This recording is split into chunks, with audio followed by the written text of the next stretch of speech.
Right friends, welcome back to 21st week, 18th May to 24th May.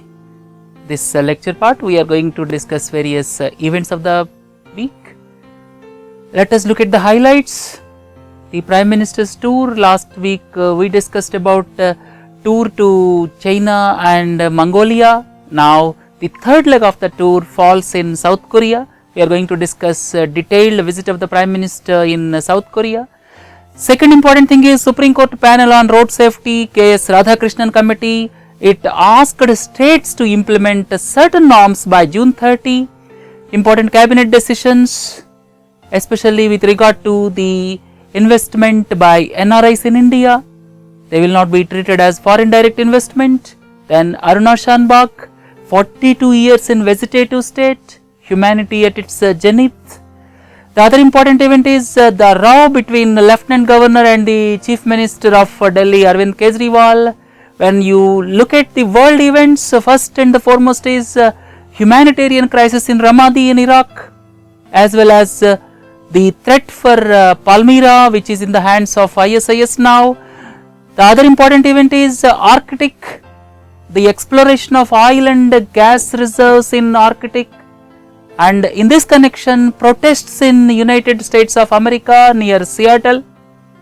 Referendum in the predominantly Catholic nation of Ireland voted for same-sex marriage, which created waves across the world, and it indicates social revolution. Coming back to economy events, foreign direct investment increased by 40%. Guidelines for gold monetization scheme released. 5 of the world's largest banks were fined up to the tune of $5.7 billion for rigging the forex market. Now Mumbai Indians won the 8th IPL tournament. When you look at miscellaneous events, Astra, the smallest missile developed by DRDO, got tested. Hungarian writer wins Man Booker International Prize, which is given once in 2 years. And Mrinal Datta Chowdhury, famous economist, died. So these are the important events of the week. Let us look at these events one by one.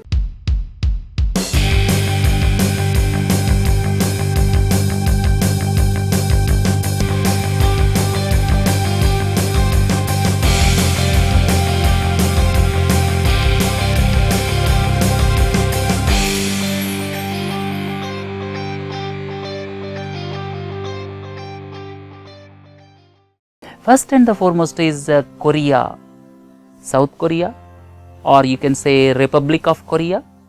The Prime Minister, after completing the visit of China and Mongolia, reached South Korea. Before going into the details, I would like to explain a little about South Korea. From the year 1910, Korea was ruled by Japan. 1910 onwards, in the year 1945, Japan was defeated by Allied forces. Subsequent to the defeat of Japan, northern portion of Korea, that is North Korea, went into the hands of Soviet Union. Southern part of Korea went into the hands of United States of America. The boundary was drawn as a 38th parallel. 38th parallel means 38 degree latitude. That was the initial boundary recognized. North Korea has gone into the hands of Soviet Union. South Korea has gone into the hands of United States of America. Subsequently, civil war started in the year 1950. Civil war started in the year 1950. Soviet Union and China on one side, towards the side of North Korea, United States of America, supported by United Nations for South Korea, was drawn into 3 years of civil war.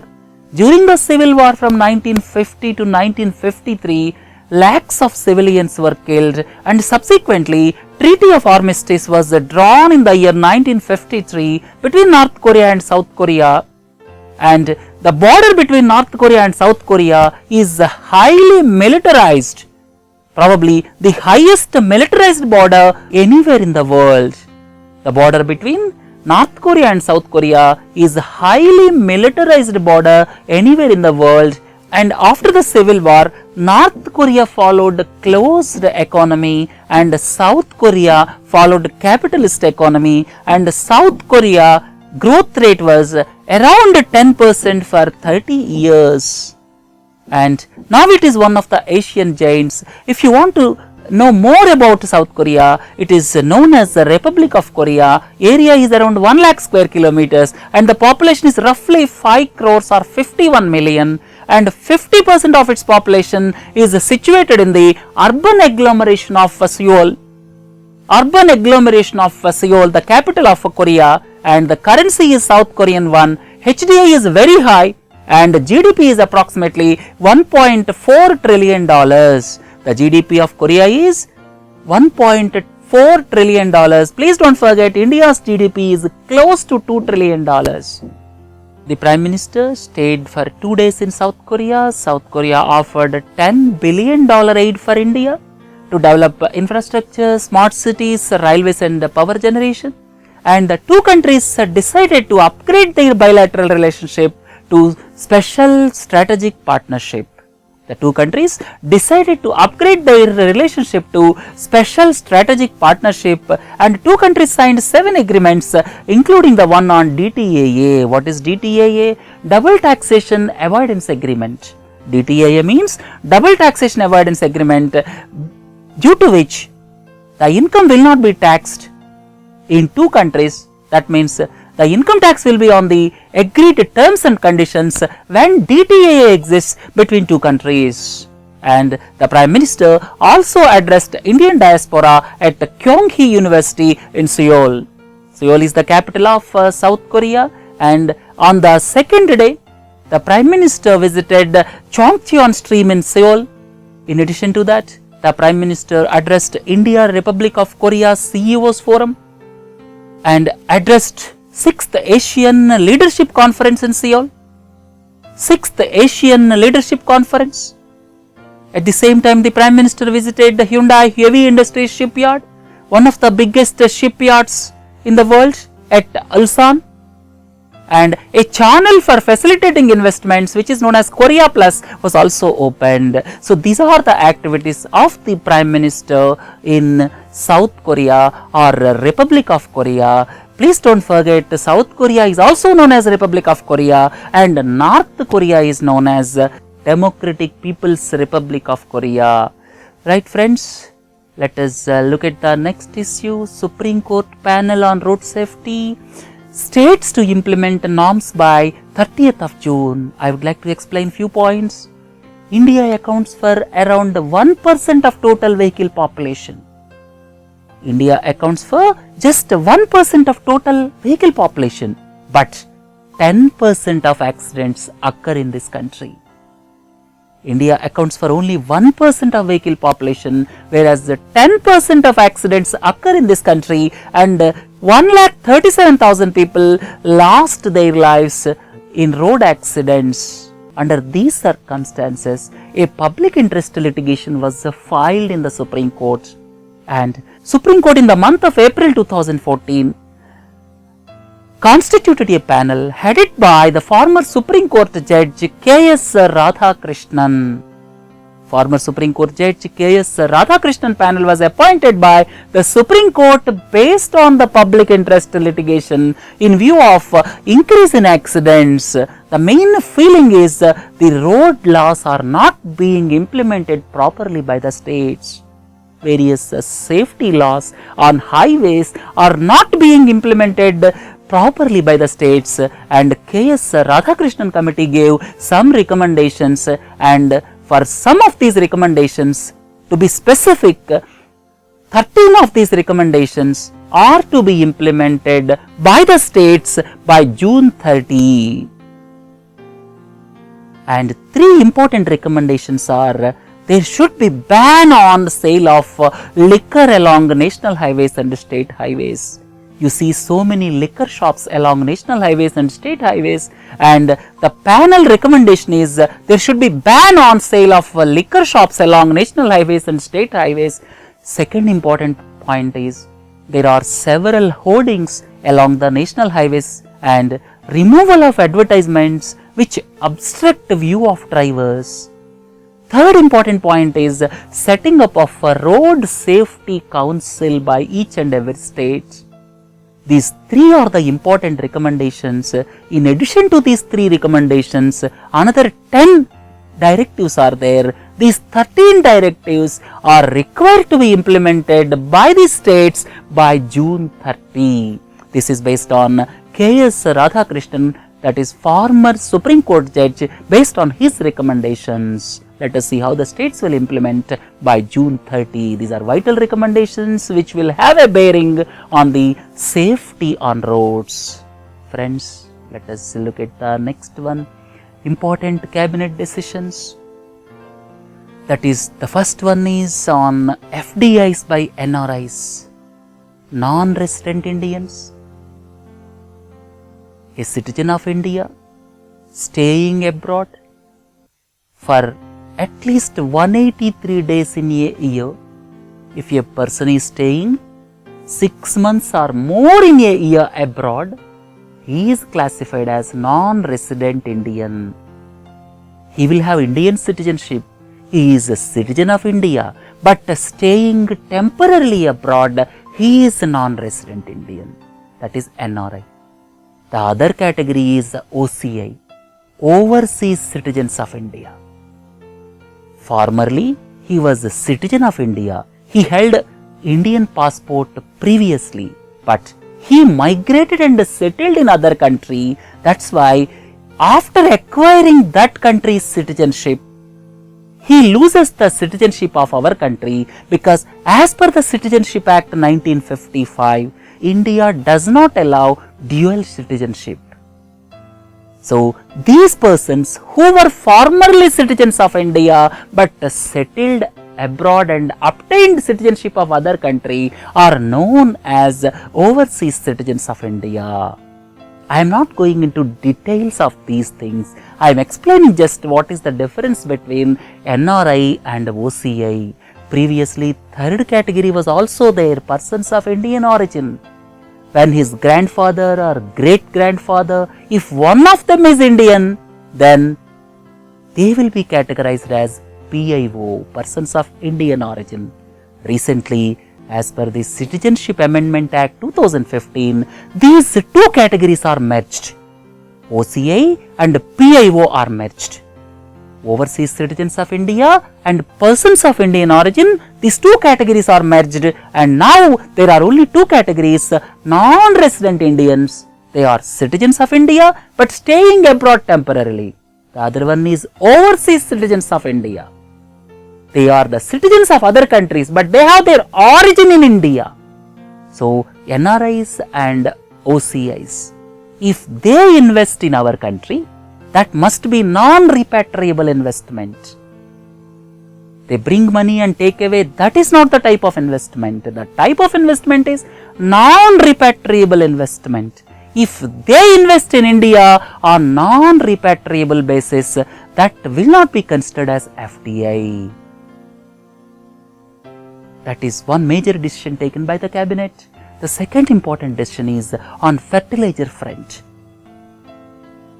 Cabinet took two important decisions of investing 10,500 crores of rupees. First one is 6,000 crore investment for revival of Sindri fertilizer plant in Jharkhand. Sindri fertilizer plant was closed in the year 2002 and government wants to revive it at the cost of rupees 6,000 crores. The second one is 4,500 crores for setting up of ammonia urea complex on public-private partnership or joint venture basis in Assam. These decisions were taken, and please don't forget, look into the next one, humanity at its zenith. Aruna Shanbag. The case indicates humanity can go up to any extent. In the year 1973, this Aruna Shanbag, basically from Karnataka, joined as a nurse in KEM Hospital, King Edward Memorial Hospital in Bombay, or at present Mumbai. In the year 1973, she was brutally attacked and subsequently oxygen supply to brain was cut off and she went into vegetative state. What is the difference between coma and vegetative state? In vegetative state, the movement of eyelids and partial awareness levels will be seen. In the vegetative state, partial awareness levels will be seen, and she was in vegetative state for 42 years. She was looked after by the nurses of KEM hospital for 42 years, and at last she breathed her last on 18th May 2015. And hats off to the nurses who has taken care for 42 years. That's why humanity at its zenith. Subsequent to the death of Aruna Shanbag, Maharashtra government announced that a nursing training school in Thane will be named after Aruna Shanbag. Right friends, let us look at the next issue. A row between Lieutenant Governor and the Chief Minister. I would like to explain a bit about this. And please do not forget, Delhi is the Union Territory. Indian Union has got 29 states and 7 Union Territories. Delhi is the one of the Union Territories. The powers delegated to states is different. Powers delegated to Union Territories are different. Union Territories are basically governed by the central government, and the power is exercised through an administrator or a lieutenant governor. If you go into the constitutional provisions, Article 239 deals with Union Territories. It says Union Territory shall be administered by the President. Or you can say they are administered by the central government. Because government does its business in the name of President, the President is constitutional head.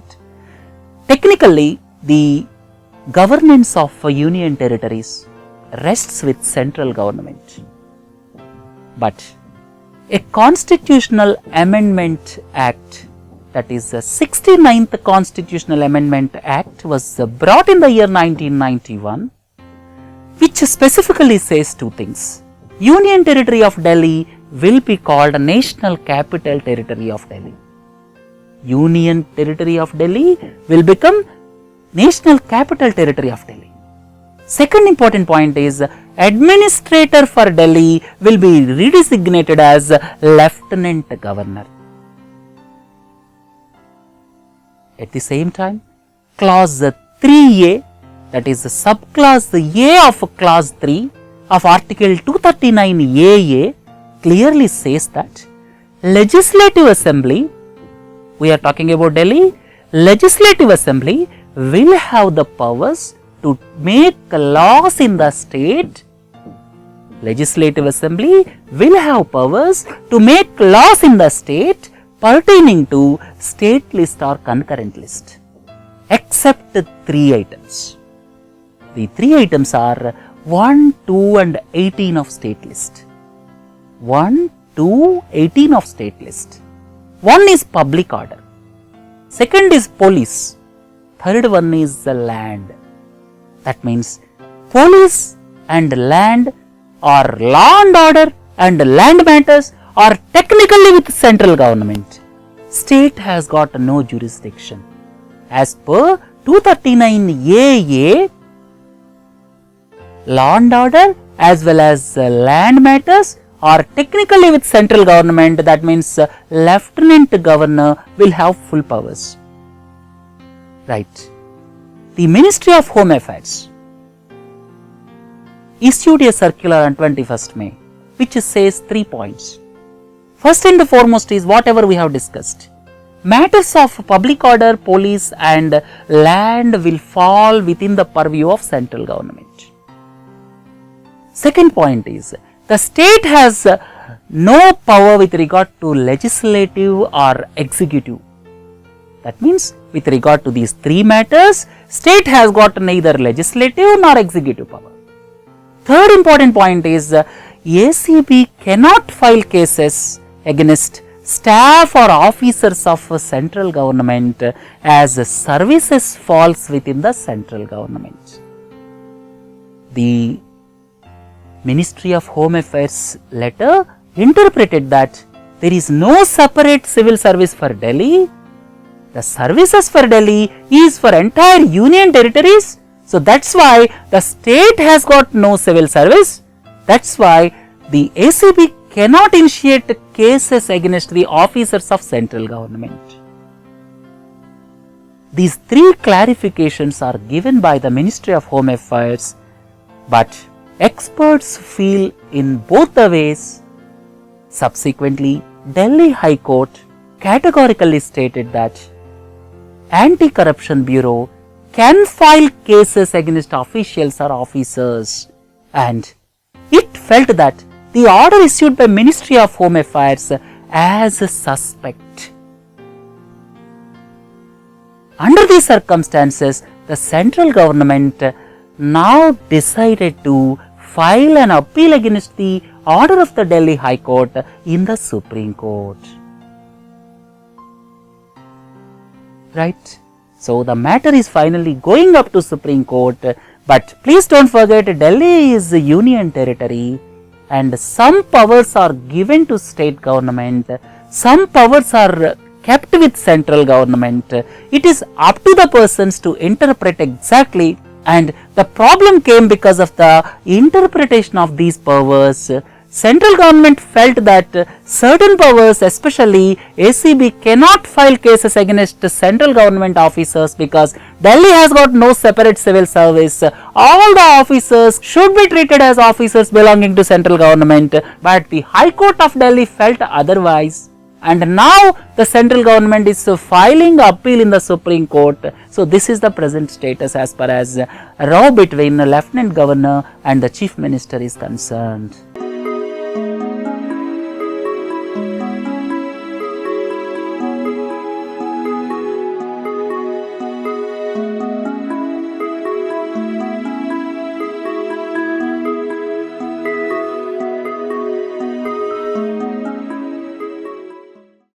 Let us move on to the world issues. Humanitarian crisis in Ramadi. Ramadi is the capital of the largest province in Iraq. It is around 110 kilometers from Baghdad, the capital of Iraq. And recently ISIS captured Ramadi and they are coming very close to Baghdad. That is the biggest worry not only for Iraq but also for US forces who are fighting ISIS, because in spite of the efforts by United States of America, they are not able to control ISIS. Right? ISIS is capturing several areas not only in Iraq but also in Syria. Right? Let us hope peace to prevail in the region. And if you look at other events, half of Syria is into the hands of ISIS. ISIS is expanding their territory. We have just now discussed Iraq, they captured Ramadi, and now this Palmyra, one of the world's heritage centers, is into the hands of ISIS now. Palmyra is the historical site of Roman civilization of 1st and 2nd century AD. There is an apprehension by UNESCO as Palmyra is captured by ISIS. Look into the next one, Arctic untapped oil and gas reserves. As per the Worldwide Fund for Nature, Arctic has got world's largest remaining untapped gas reserves, one of the largest oil reserves, Arctic region. And recently, United States of America gave a contract to Shell. Shell is a multinational giant of oil exploration. Recently, United States of America gave contract to Shell, and there were protests because the ecosystem of Arctic will be damaged. There are untapped oil reserves and gas reserves in Arctic region. Recently, United States of America gave contract rights to Shell, and United States of America, several people protested near the city of Seattle, and these oil reserves, there is an apprehension that other countries like Canada, Russia may go for exploration in Arctic area, and ultimately the natural resources of that area may be spoiled. Right? Referendum in Ireland. Ireland is a predominantly Catholic nation. Almost 82% of the population is Catholic Christians. In that country, referendum was held. Referendum is basically to know whether the people want a same-sex marriage or not. But surprisingly, 62% of the people voted for same-sex marriage. This is not anticipated in a highly religious Catholic country of Ireland, and experts feel that this shows signs of a social revolution. And Ireland will be the first country to adopt same-sex marriage through referendum. In the world at present, around 20 countries legalized same-sex marriage, but Ireland is the first country to legalize same-sex marriage through referendum. Let us move on to the next issue. Economy.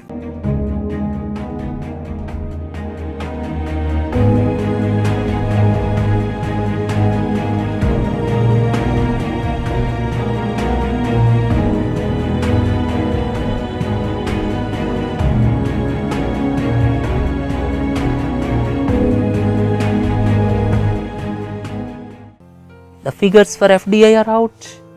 Last year, India attracted $28.8 billion in FDI. FDI is a foreign direct investment. If some foreign company coming to India and investing here, that is a foreign direct investment. Last year, $28.8 billion. Please don't forget, these are the figures for only 11 months. March figures are yet to come out. So these figures are from April to February. Last year the FDI flow was $28.8 billion, and this is 40% higher in comparison to previous year.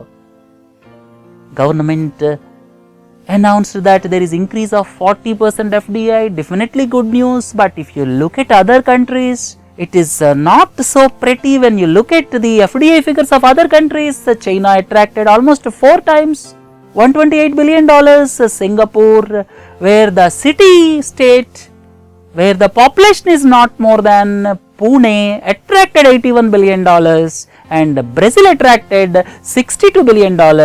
In comparison to this, our FDI at around $30 billion is not much. A lot more needs to be done. That is the message being given through these figures. Friends, look at the next one. Draft guidelines were announced for gold monetization scheme. This scheme was announced in the Union Budget 2015-16.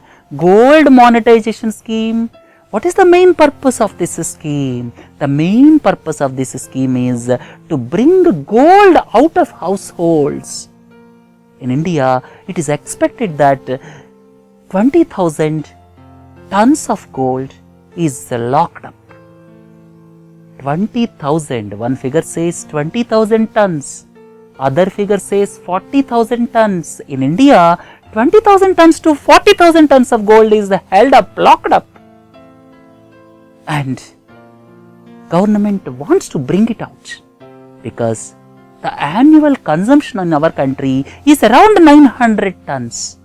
In our country, the gold consumption is around 900 tons and most of it is imported.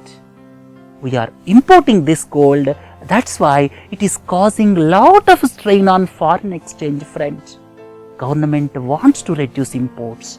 That's why in this budget, government came up with a innovative scheme, that is gold monetization scheme. The main purpose is to reduce imports. The main purpose is to bring gold out of the households, and a separate metal account will be maintained. People can maintain metal account with banks. You can deposit your gold with bank. You will earn interest, no income tax, no capital gains tax, and as and when you require, you can take back gold. Not exactly that jewelry. You can take back gold, whatever you have deposited. If you have deposited 50 grams of gold, you can take back 50 grams of gold in the form of bars or coins. That is basically to reduce imports, and in the draft guidelines, it was announced that 30 grams of gold should be the minimum limit. 30 grams. Minimum period is 1 year. No income tax, no capital gains tax, and this gold, whatever you are depositing, that will be utilized in the country so as to reduce the imports. Right? You can give gold in the form of jewelry or in the form of bullion, in the form of bars or rods or coins. Right?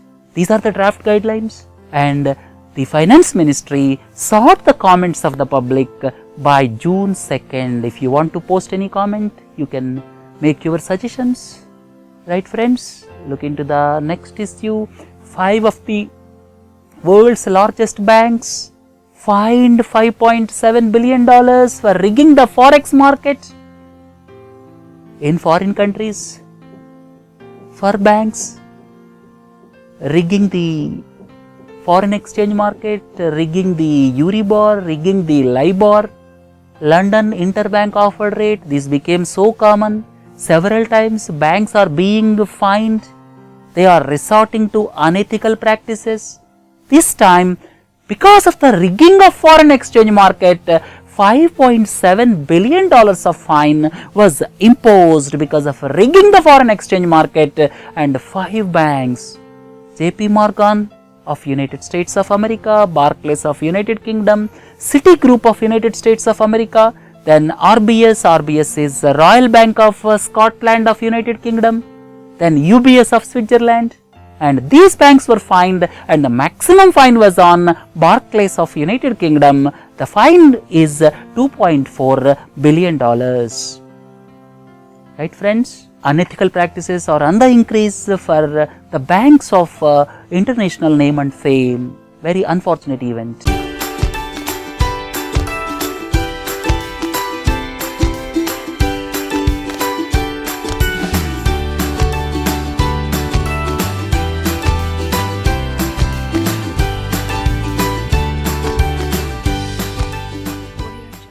Please look into the sports. All of you are well aware. IPL 8th edition.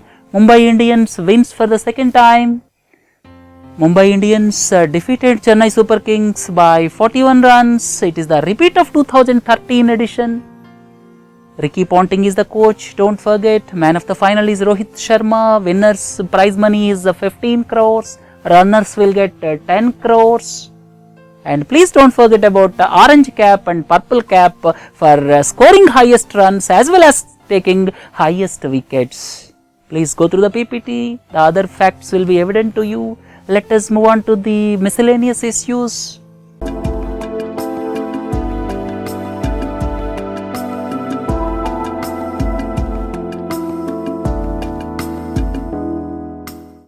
Astra, smallest missile developed by DRDO, is tested. Several trials are being completed. This is the smallest missile developed by Defense Research and Development Organization, DRDO, and it is indigenously developed air-to-air missile. It can take off from an aircraft and it can hit the target.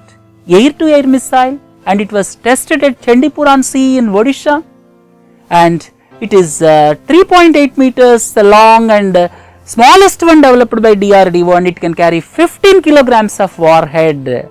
It can carry 15 kilograms of warhead, and it is most likely to be introduced in the year 2016.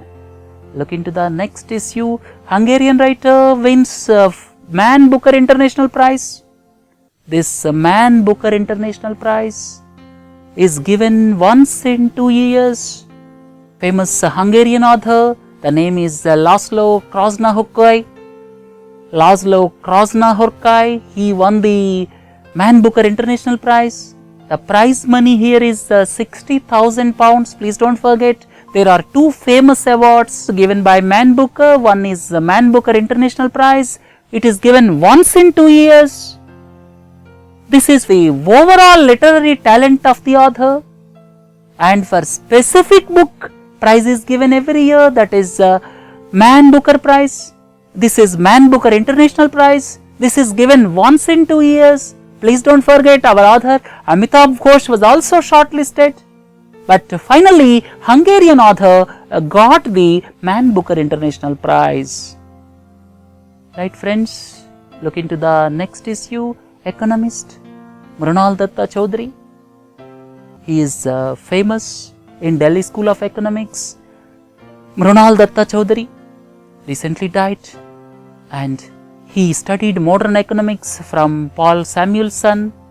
His writings also influenced the former Prime Minister Manmohan Singh. So Mrunal Datta Chaudhary, who died recently, is the famous economist associated with the Delhi School of Economics. Next, Cannes Film Festival recently concluded. Cannes is the place in France. Film festival is being held every year, and here the important prize is Golden Palm. Important prize is Golden Palm, and here otherwise it is known as Palme d'Or. Golden Palm, otherwise it is known as Palme d'Or, and this was backed by Deepan, directed by the French director Jacques Audiard. The name of the film is Deepan. Deepan is the film based on the lives of the people affected by the civil strife in Sri Lanka. In Sri Lanka, civil war between LTTE and military took place for several years, and how the common people suffered. It depicts the life story of common people affected by the civil war in Sri Lanka, and the director is Jacques Audiard, and that film got the Golden Palm Award or Palme d'Or Award. And don't forget, Best Actor Award has gone to Vincent Linden, and Best Actress Award has gone to Emmanuel Bercott. Finally, John F. Nash, famous mathematician, died in car accident. John F. Nash, Nobel Prize winner, greatest mathematicians of the 20th century. He published a theory of non-cooperative games in the year 1950. Subsequently, it was known as Nash equilibrium. He got a Nobel Prize in the year 1994. Recently, he shared Abel Prize. And A Beautiful Mind is the Oscar-winning film based on his life. At the young age, he was affected by schizophrenia. Subsequently, he came out of that disease, became the world-famous mathematician of 20th century, and he was awarded the Nobel Prize in the year 1994. And A Beautiful Mind is the Oscar-winning film based on his life, and he and his wife both lost their lives in the car accident recently in New Jersey. With this, let us wind up lecture part. Please do join for question and answer sessions. Right? Have a nice day. Thank you.